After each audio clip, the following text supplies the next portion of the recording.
Be a good little fella now and open the door.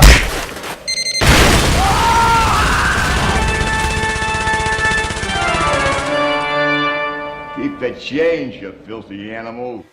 Sometimes it just can't be Christmas without Prep and Landing or Phineas and Ferb.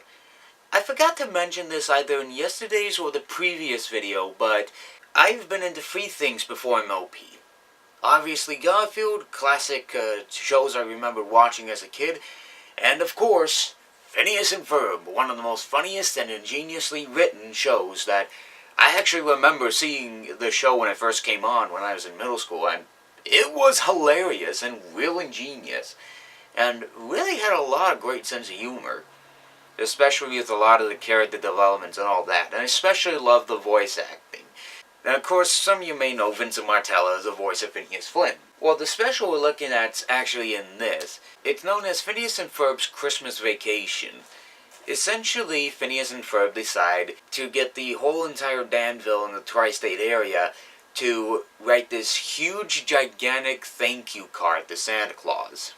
While Doofenshmirtz winds up building a Naughtyinator so that he can make the entire tri-state area naughty, because he honestly can't find a reason for hating Christmas. He really can't. And so in this, it's a wide array of comedy, references, and everything.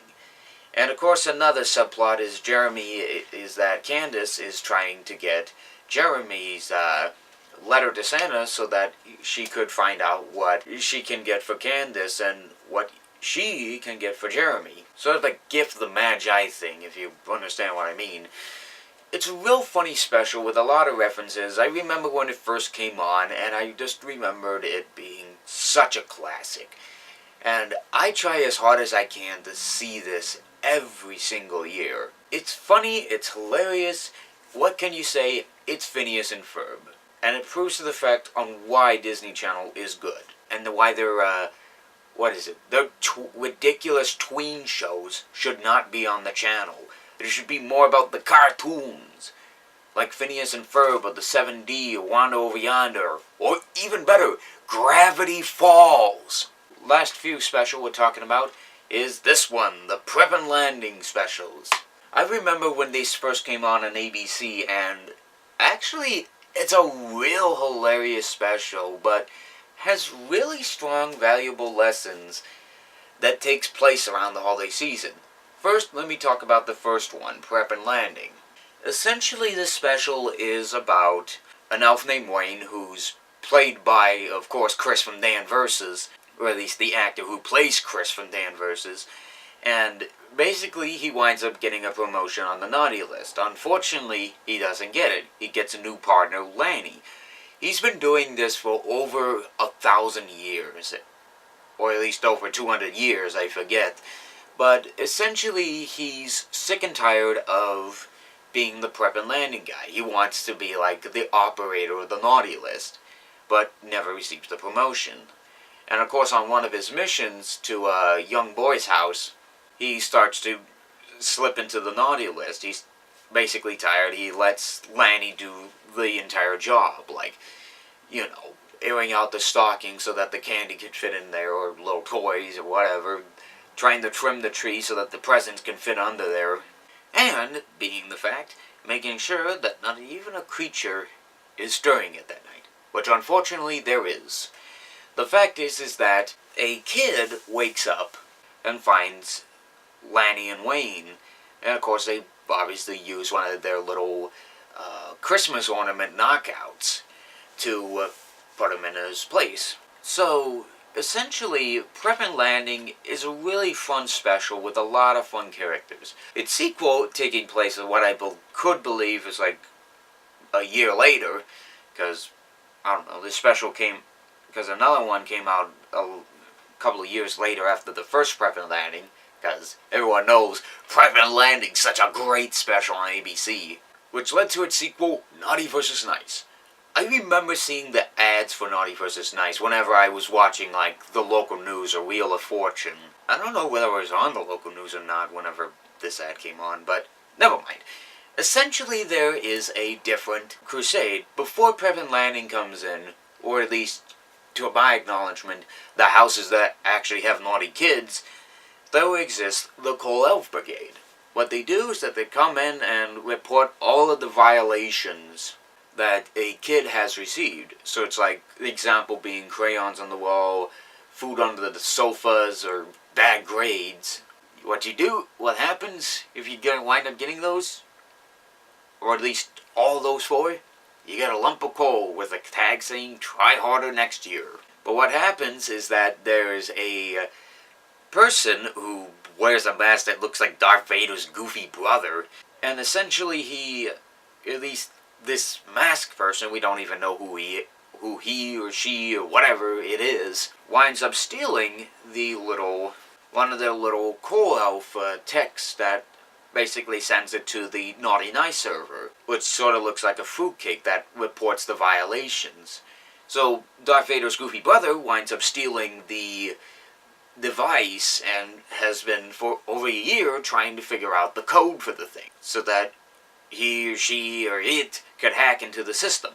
What happens is that both Lanny and Wayne are called in to do the report, but also they gotta get a Coal Elf to help out with the situation. And who do they call upon?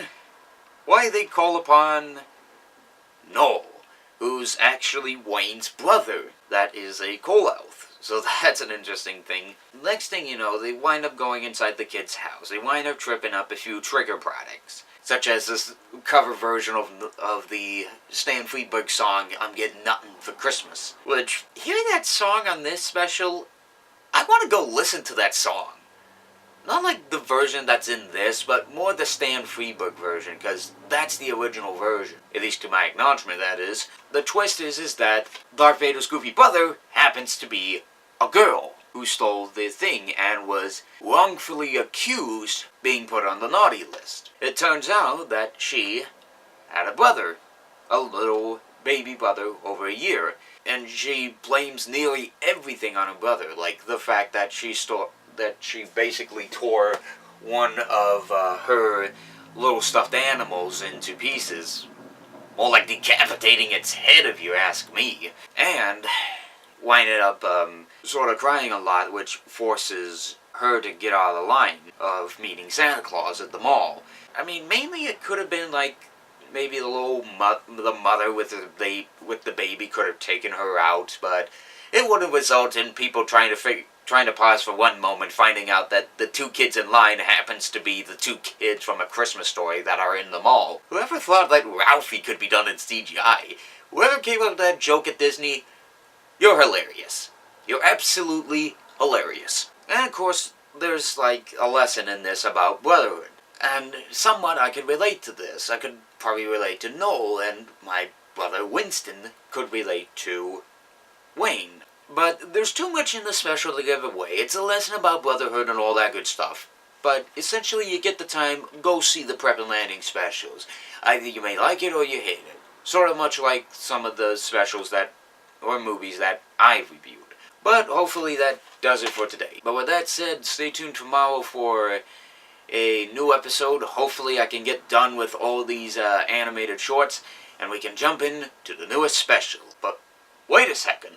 Don't I have something extra? First and foremost, before we end what I believe is day 14, here's a little something that might have gotten past your eye by watching this Phineas and Ferb special. Around 29 minutes and 21 seconds, take a close look at the reindeer. You notice that one of them's actually wearing a hat. Like, one of them's wearing multiple fedoras. This is the fact that one of the agents probably has a hard time taking off one of his fedoras that obviously leads him to an agent. So, in a technical case, sort of if they would discover that, like, isn't that reindeer a secret agent or something? Mainly the OWCA probably would have taken them, and probably most likely the moose's color would have been blown, and you'll have to relocate.